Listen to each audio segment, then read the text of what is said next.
by Kevin Markham. Shot of the day: Rory McIlroy, after showing his frailties with short putts, knocked in a 40-foot eagle putt on 14. It put him into the joint lead. Eagle at 14-4 at McIlroy. Rory. From nowhere he is back in a share of the lead. Full scoring: https://t.co/give-dask-piz.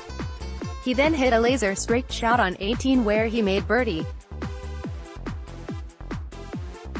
He birdied the 18th every day. That has to be a record, doesn't it? Including on day 2, which saw him scrape into the weekend, 9 shots off the pace. Molinari's approach on 17 was superb.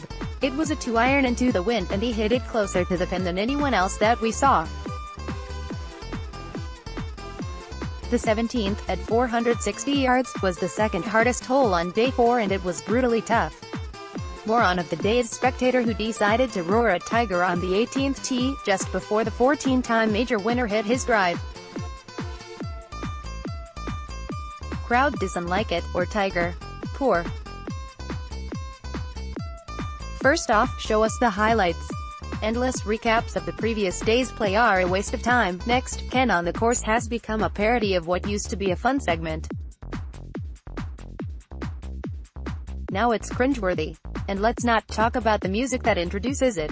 Magic roundabout anyone. Maybe the BBC's thinking is that they have to go in the completely opposite direction to Sky, with Ken drawing on pieces of paper and using giant rubber arrows to show one direction. Compare this to the discussion in Sky's Open Zone with Dennis Pugh about how Francesco Molinari's swing has changed in the search for additional power. It was fascinating, insightful and enjoyable to watch. The BBC don't have much money and perhaps they think Ken on the course is quirky and embraces that old-school charm, but really it's just the BBC going backward. Disaster of the day. One of the fascinations of the final day of the Open is to see who charges on or who crashes out. On Sunday there were 2 early casualties. Kevin Kisner had played almost flawless golf for 3 days, but he came undone at the second hole in one of its 10 bunkers.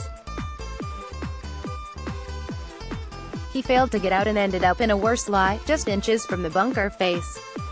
He thrashed at the ball and got it out a few yards.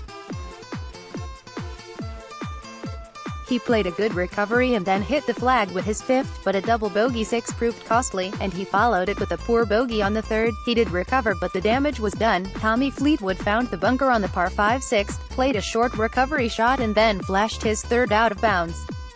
He made a double bogey which followed a bogey on the 5th. Perhaps more telling was the double bogey by Tiger Woods on 11, when he had just taken the outright lead for the first time. He played 3 poor shots in a row and it undoubtedly cost him a real shot at the claret jug. Quotes of the day: "That's Links Golf summed up there with those 2 shots," said Paul McGinley after Woods and Molinari landed their drives in almost the exact same place on the par 5 6th, with Molinari's ball bouncing into a bunker. Woods' ball kicks right and misses the bunker and he can get home in 2, and now Molinari's going to struggle for par, and so it was, with Woods making birdie and Molinari making a fighting par. Tash of the day gone was the face fuzz. In its place was a sharp horseshoe mustache that was veering into Fu Manchu territory. Yes, Ricky Fowler looked more like an extra in a spaghetti western than an Open championship. Sadly, in the end, he played only a bit part in the final day's drama. "Oh my word, did you see the mustache on him?" said Rich Beam after Ricky teed off on the 1st. "You get the sense he might have lost a bet." Despair of the day: Rory McIlroy. Putting Achilles heel.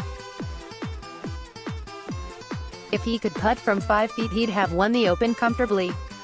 And that's not the first time this has been said about him.